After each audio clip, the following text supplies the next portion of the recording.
Esta mañana vamos a seguir leyendo el Evangelio según San Lucas. Estamos en el Evangelio según San Lucas y vamos a leer el capítulo 12. Muy bien, muchas gracias. Estamos en el capítulo 12 y hoy vamos a leer el versículo 32. Muy bien, hermana, qué alegre. Estamos ahí bendecidos entonces. Queremos saludar a todos nuestros hermanos que están y nos siguen y están ahí al tanto de nuestros tiempos de servicio y de reflexión de la palabra del Señor. Y ahora estamos también en YouTube y ellos nos ven cada semana, nos están viendo ahí. ¿Qué le parece a usted? Entonces, mandamos un saludo cordial a cualquier parte de Guatemala o del mundo donde nos estén acompañando en esta reflexión. Lucas capítulo 12, versículo 32 al 34.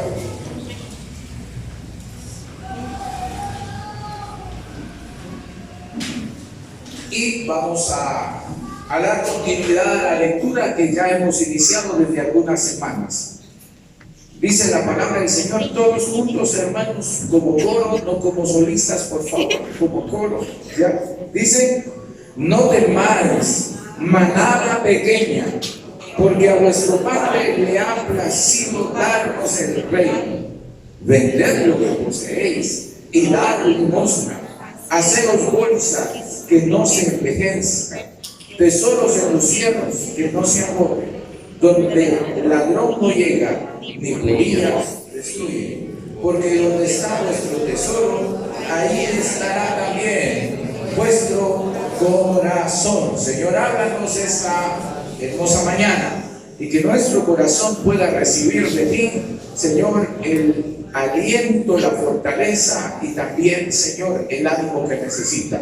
Que tu Espíritu Santo nos dirija, es nuestra oración, en el nombre de Jesús. Amén y amén. He titulado el sermón de hoy, la evidencia de ser discípulo de Jesús. ¿Quiere repetir conmigo? La evidencia de ser discípulo de Jesús. A esta altura de nuestra lectura, yo le pido que usted no deje por un lado que nuestra lectura inició con la historia de un joven insensato, así le llama la Biblia, un joven avaricioso que se acercó a Jesús. ¿Para qué? Para pedirle que por favor, estamos en la introducción, que por favor su hermano repartiera la herencia entre ellos. Entonces Jesús parte de ahí para darnos una serie de lecciones. Puso un ejemplo sobre un hombre avaricioso que acumulaba para sí, sin pensar en la vida, sin pensar en el futuro, sin pensar en la muerte y sin pensar para qué acumulaba demasiado. Ahora, luego de eso, Jesús se pasa al tema de la ansiedad, de la preocupación extrema de los seres humanos, de que los seres humanos a veces son un poco exagerados en el tema de la preocupación y van más allá a preocuparse por cosas que no son necesidades. De eso habla Jesús. Pero cuando Jesús habla de esto, no está promoviendo la pereza. Eso fue lo que dijimos. Jesús no está promoviendo la pereza. Cuando Jesús dice, no se afanen por lo que van a comer, por lo que van a vestir, Jesús no está diciendo, no hagan nada, quédense en su casa, cómodos, tranquilos, sin hacer nada. No, Jesús no está diciendo eso, de ninguna manera, sino Jesús está hablando del corazón avaricioso, de aquel corazón que se preocupa todos los días por acumular, guardar. Y eso lo vamos a ver reflejado también en el versículo 33 que hemos leído ya esta mañana. En el pasaje de hoy, Jesús va a confrontar a sus seguidores. Posiblemente era un grupo pequeño, y ya vamos a ver por qué. Dentro de toda la gente que estaba escuchando a Jesús, es posible que un grupo pequeño sea el que entendía realmente lo que Jesús quería decirles con estas palabras. Entonces, la confrontación se basa en las siguientes palabras. Usted me dice, ¿cuál es el versículo lema o clave de hoy? Donde está vuestro tesoro, ahí estará también vuestro corazón. Jesús termina diciendo en el versículo 31, Fíjese que revisando la nueva versión internacional, ahí los estudiosos no hicieron una división entre el versículo 31 y 32. Si usted ve su Biblia, la Reina Valera, cuando termina el versículo 31, hay otro título que dice tesoro en el cielo. Pero fíjese que la nueva versión internacional quitó eso y dejó junto el versículo 31 con el versículo 32 hasta el versículo 34. Y yo creo que hicieron bien, porque la idea continúa. Lo que pasa es que cuando dividimos el pasaje o la Biblia así en bloques, a veces nos desconectamos de la línea de lo que viene diciéndonos la palabra del Señor. Y lo que hicieron en la nueva versión internacional me parece a mí genial, porque unificaron la idea. No hay una separación en la idea ahí. Entonces, el versículo 31, terminamos leyendo la última vez: mas buscad el reino de Dios, y todas estas cosas os serán añadidas. Ese es el mensaje con que termina Jesús. Pero el versículo 32 sigue hablando de lo mismo, no es algo diferente. El versículo 32 sigue hablando de la preocupación de los hombres que están llenos de avaricia en su corazón. Y él dice: no temáis, y aquí voy al número 1. Jesús dirige su mensaje a un grupo pequeño diciéndoles: no temáis, manada pequeña, porque a vuestro Padre le ha placido daros el reino. Detengámonos unos minutos aquí para hacer algunas aclaraciones. Dije que Jesús se dirige a un grupo pequeño con estas palabras: manada pequeña, grupo pequeño, no amplio, grupo pequeño. Parece que Jesús está resaltando, hermanos, que son pocos los que estaban atendiendo a lo que él estaba diciendo. Como que la enseñanza de Jesús no estaba llegando al corazón de muchos, sino estaba llegando al corazón de pocos, a un grupo pequeño que realmente entendía lo que Jesús quería enseñar con las palabras respecto a la avaricia y a la ansiedad y el afán también. Se trata de un grupo o de aquellos que van abriendo su entendimiento al verdadero sentido de la vida, lo cual se complementa con una frase siguiente. Pero hemos venido hablando también alrededor de todo esto, hermanos. ¿Cómo se disfruta la vida? ¿Qué es lo que necesita la vida de un ser humano para sentirse pleno? ¿Qué necesita la vida de nosotros, los hombres, los hijos de Dios, para sentirse una vida satisfecha? ¿En dónde está el enfoque de la vida de los seres humanos?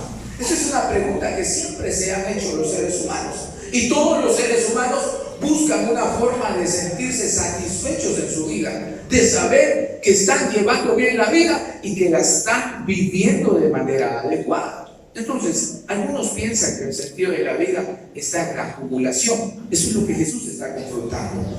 Que muchos piensan que el sentido de la vida está en tener amontonado en las bodegas y en muchos lugares, hermanos, tantos bienes. Y Jesús viene a confrontar eso y les dice: ustedes deben saber, manada pequeña, grupo pequeño que va entendiendo el sentido de la vida. ¿Cuál es el sentido de la vida en esta frase? Lea conmigo la segunda parte de este versículo: porque a vuestro Padre le ha placido daros el reino.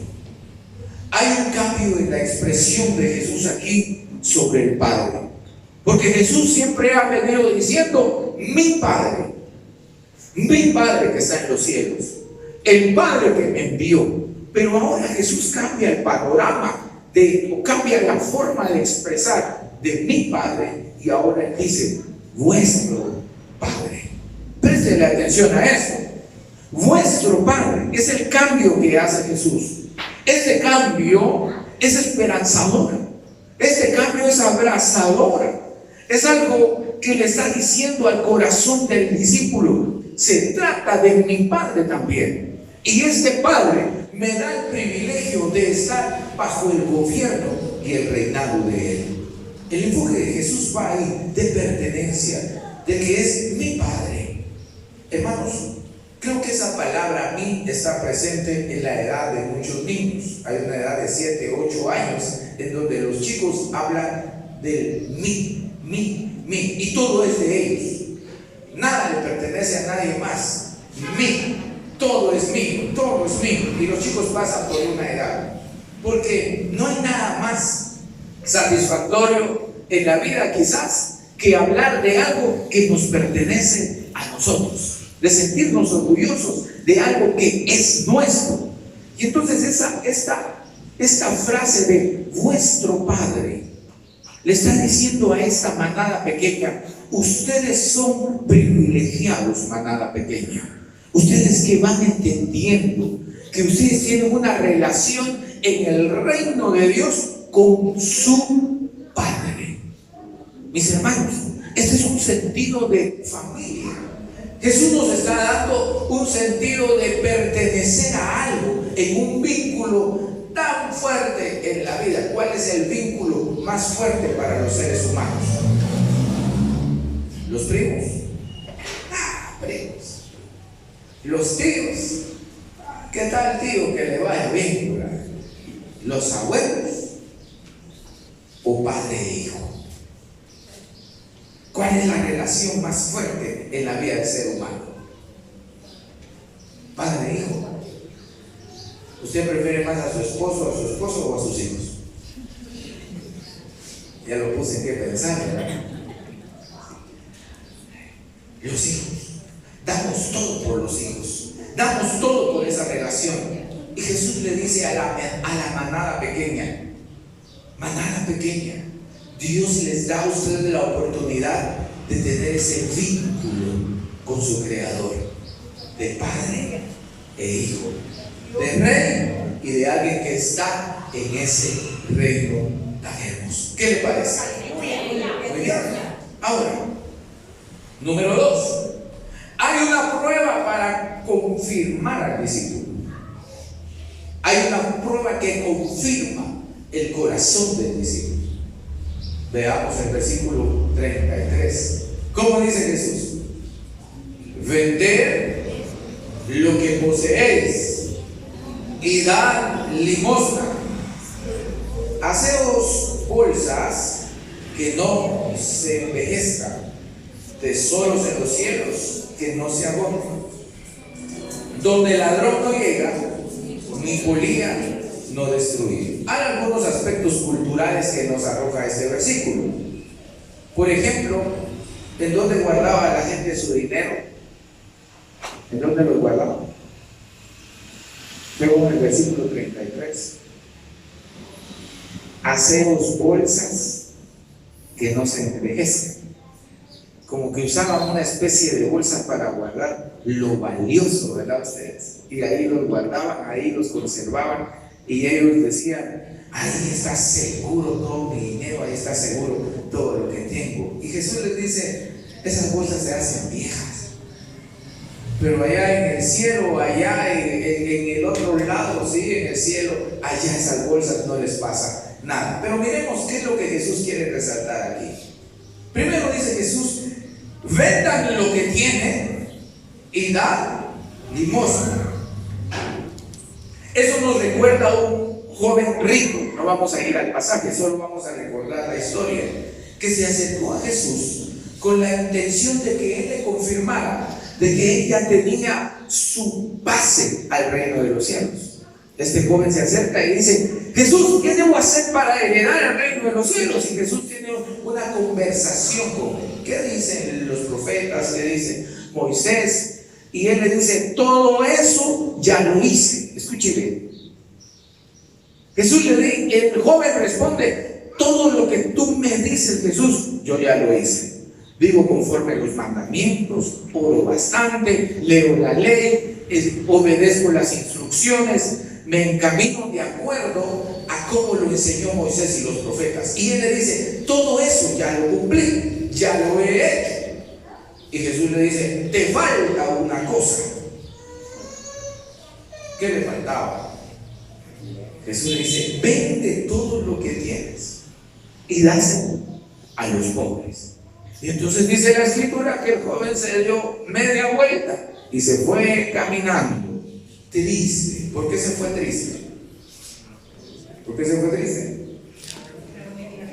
porque era rico, dice la Escritura. Pero esa frase indica lo que nos dijeron de este lado, de que para él era difícil ese desprendimiento, tenía mucha dependencia en sus riquezas, y para él esa acción de despojarse de aquello material por seguir a Jesús era una decisión que lo ponía entre la espada y la pared. Difícil para él. Para cuánta gente no es difícil esa decisión. Lo que nos está diciendo la Escritura aquí, hermanos, no debemos irnos por un lado que no es, porque recuerden que el origen de esto es la avaricia. Ese es el tema, el hilo que viene tejiendo este pasaje es la avaricia. Desde el versículo 12, 13, la avaricia es lo que viene tejiendo este tema. Pero Jesús le dice, miren ustedes, la forma de comprobar si el corazón de ustedes tiene una dependencia de las cosas materiales y terrenas, solo existe una forma: desháganse de todo eso y vamos a ver si ustedes tienen la capacidad de poder deshacerse de todo lo material. Hermano, la capacidad que usted tiene para administrar sus bienes refleja en gran manera su dependencia de los bienes materiales. ¿Cómo administra usted su dinero? ¿Cómo administra usted los bienes que tiene de parte del Señor? Reflejan cuánto depende usted de esas cosas y cuán apegado está su corazón y su pensamiento en estas cosas. Un segundo aspecto que vamos a ver en este versículo es, como ya dijimos atrás, no se trata de ignorar las responsabilidades que corresponde a cada ser humano. Todos debemos trabajar. ¿Usted está consciente que debemos trabajar? Sí, estamos conscientes que debemos trabajar. Jesús no está anulando ni tampoco diciendo que nosotros no debamos trabajar. Los seres humanos tenemos que proveer, tenemos que cuidar, tenemos que amar y muchas cosas más. Lo que Jesús está haciendo es más bien comprobar si el ser humano es capaz de priorizar el reino de Dios. Lo que Jesús está diciendo es, con esto vamos a averiguar si ustedes tienen en su corazón la capacidad y el suficiente amor y la decisión para priorizar el reino de Dios y los principios y los valores del Evangelio en su corazón. Entonces, la mejor manera de hacerlo es despojándose de lo que nos amarra a este mundo. Hay algo que nos amarra a este mundo, hermanos. De dos cosas tiene usted de opciones: dejarse amarrar por esas cosas que lo tienen sujeto a este mundo, o pensar en lo que Jesús nos ofrece, hermanos, para nuestro futuro, o pensar en lo que Jesús le da al Hijo de Dios como ofrecimiento del máximo galardón o de la recompensa más grande de la vida del Hijo de Dios, la vida eterna. ¿Sí? Como discípulos de Jesús, se nos hace ver que nuestra prioridad es el reino de los cielos. Lo que Jesús quiere decirnos aquí, mis queridos hijos, lo que ustedes deben saber, que el enfoque de los hijos de Dios debe estar en el reino de los cielos, no al revés. El ser humano que ya ha conocido al Señor, esa manada pequeña que tiene el privilegio de comprender el tema de la salvación y la obra de Dios en nosotros, entienden lo que dice el versículo 31: mas buscad el reino de Dios y todas estas cosas os serán añadidas. Lo que la Escritura nos está recordando es la importancia, hermanos, para el Hijo de Dios de no perder el enfoque de su vida. Jesús no está anulando que los hijos de Dios necesitemos provisión. Él no está anulando esto, mi querido hermano. Jesús no está anulando que usted crezca como persona, como ser humano, que logre, que alcance, que cumpla metas, objetivos, sueños, que se vuelva en un hombre exitoso, mujer exitosa. Jesús no está anulando eso, lo que Jesús está recordándonos es la prioridad que nosotros, los hijos de Dios, debemos tener en la vida. Y no cambiar, hermanos, nuestro enfoque. Entonces, Jesús, como discípulos de Jesús, se nos hace ver que nuestra prioridad es el reino de los cielos. Usted puede tener bendición económica o de otro tipo, no importa cuál sea. Su capacidad de compartir con el que no tiene, de ofrendar, de apoyar proyectos, de diezmar, de administrar correctamente, son indicadores de su convicción de seguidor de Jesús. Solo hay una forma de comprobar, hermanos, nuestro compromiso con Dios. Y es que nosotros podamos creer, en primer lugar, en los principios que Dios enseña para nosotros. Un discípulo de Jesús o un discípulo de un maestro es alguien que acepta las enseñanzas del maestro. Es alguien que decide seguir y vivir y dejarse instruir por las enseñanzas del maestro. Y cuando usted tiene ese corazón, hermanos, y tiene la capacidad de administrar conforme a los principios de la palabra del Señor lo que el Señor pone en sus manos, usted está evidenciando, hermanos, de que usted cree en Jesús como su maestro y que usted es capaz de seguir, hermanos, la instrucción de Jesús. Entonces, de esto tenemos que decir algo. Los hijos de Dios valoramos más la fuente de provisión que la provisión misma. Lo que Jesús está trayendo a nuestra conciencia es que los seres humanos nos hemos aferrado más al maíz que al que hace que el maíz brote. Ese es el problema. Los hijos de Dios, o quizás voy a quitar esa frase y voy a decir, la humanidad se ha enfocado más en las cosas que según la Escritura vienen como añadidura.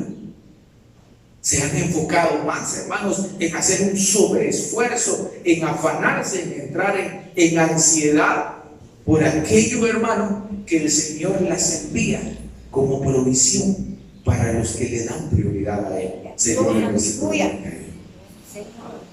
Y Jesús está trabajando eso en el corazón de sus oyentes. Está trabajando eso en el corazón de sus hijos. Hermano, este discurso de Jesús desencaja un poco o mucho con el discurso de nuestra sociedad del 2023. Es contradictorio, choca, hermanos, definitivamente choca. Porque Jesús nos está alineando y nos está diciendo, la prioridad del discípulo de Jesús es el reino de los cielos. Y el reino de los cielos permite que todo se desencadene alrededor de los hijos de Dios. Dele prioridad al reino, al gobierno de Dios en su vida, y usted va a tener un negocio que se desarrolla mejor. Dele prioridad al reino de Dios en su vida y usted va a tener un trabajo que produce. Dele prioridad al gobierno de Dios. El reino de Dios es sinónimo de gobierno de Dios en su vida, de que Dios esté presente en su vida.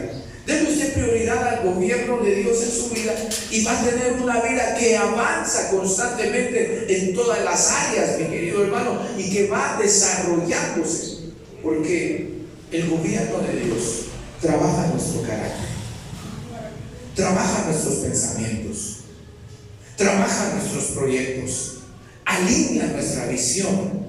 El proverbio dice, encomienda a Jehová que tu camino. Hermano, el gobierno de Dios nos conduce hacia un lugar seguro.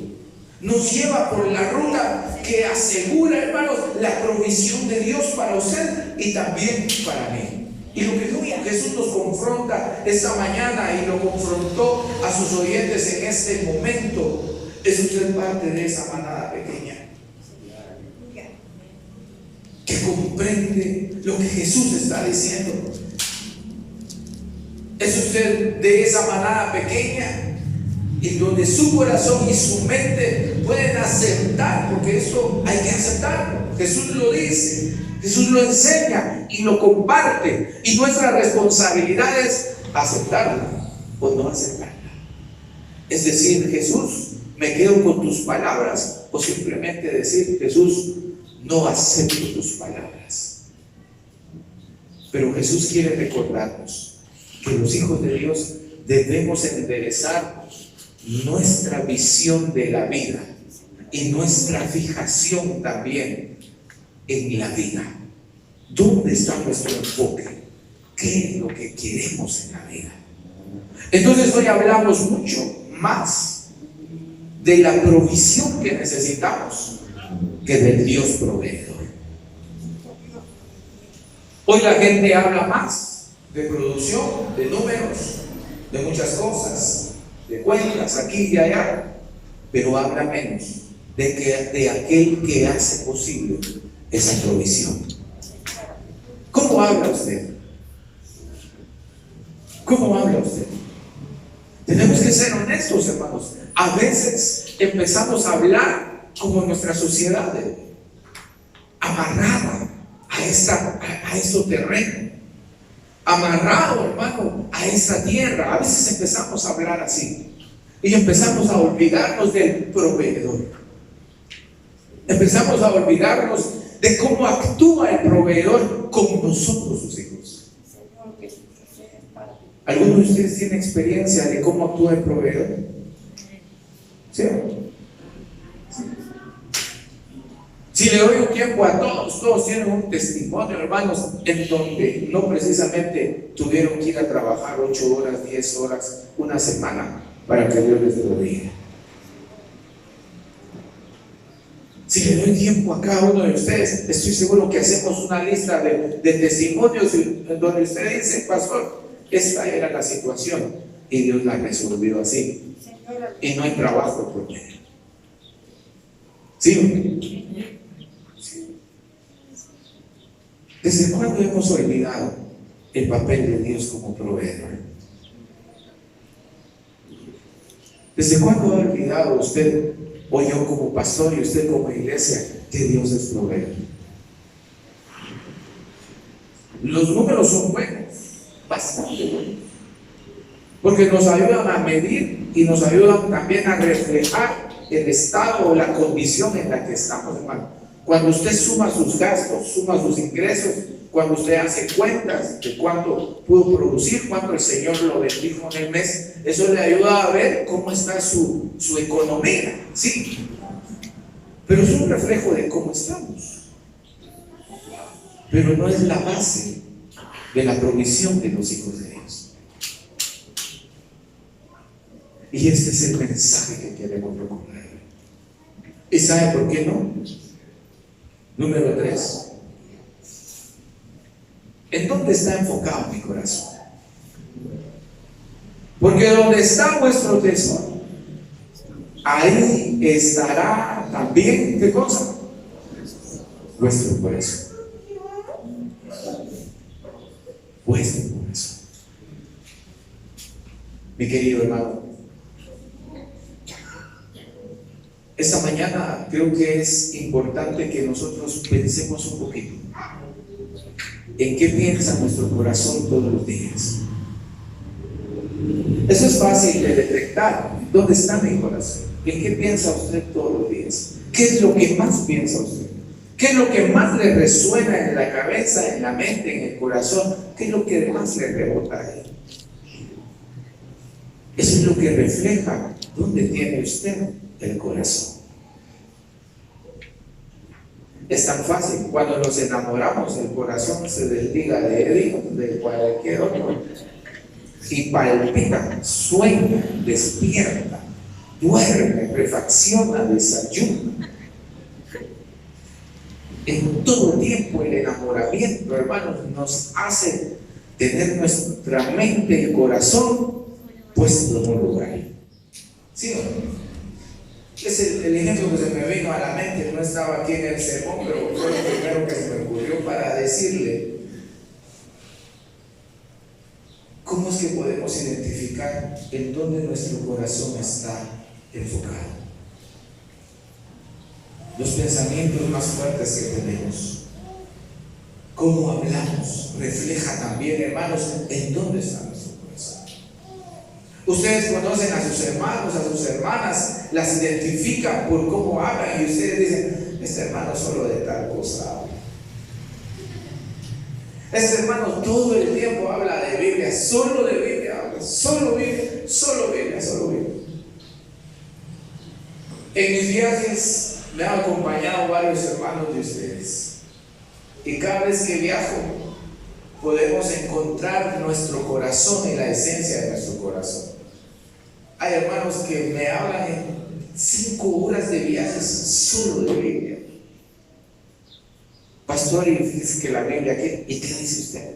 Y la Biblia, ¿y qué piensa usted? Y la Biblia, y hermano, todo el viaje es de Biblia. Si va un músico conmigo, 5 horas hablando de música. 5 horas hablando de eso. Mire, pastor, que esto y lo otro, y que no sé qué, que no puede decir, aquí, y empezamos. Si va un negociante conmigo, hermano, puro negocio. Fíjese, pastor, que el negocio, y ahora estoy pensando en esto, estoy pensando en lo otro. Si alguien descansó en la empresa por ahí, me anda hablando de la empresa, de los trabajadores, del gerente, de todas las cosas, el ambiente laboral, hermanos. Y entonces nos da a conocer cómo hablamos, hermanos. Refleja lo que tenemos aquí, lo que tenemos en el corazón cuando hablamos. Escúchese, grábese si quiere, pues, para poder identificar qué es lo que más resalta a usted cuando habla.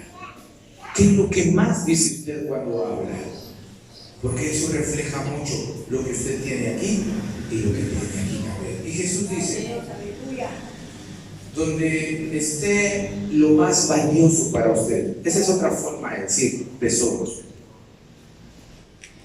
Donde esté lo que usted más valora, su preocupación también va a estar ahí. Su preocupación también va a estar enfocada.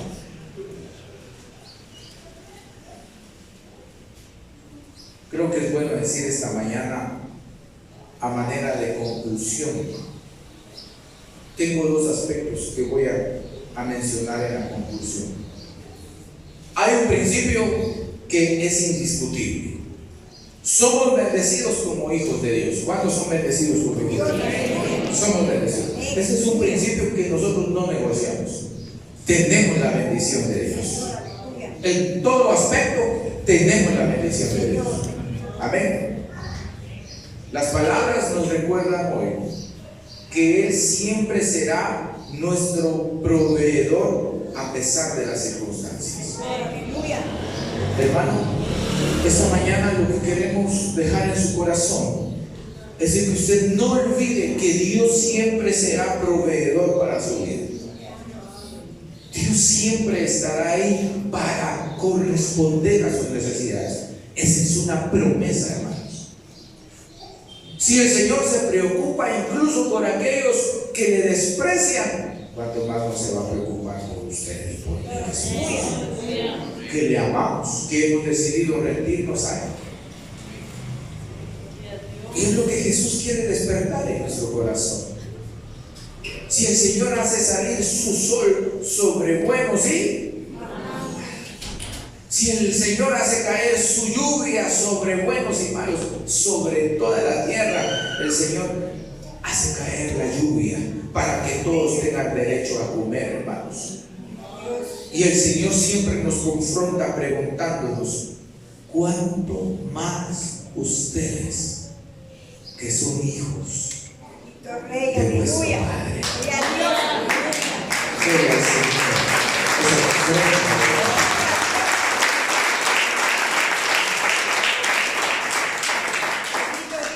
¿Cuánto más ustedes?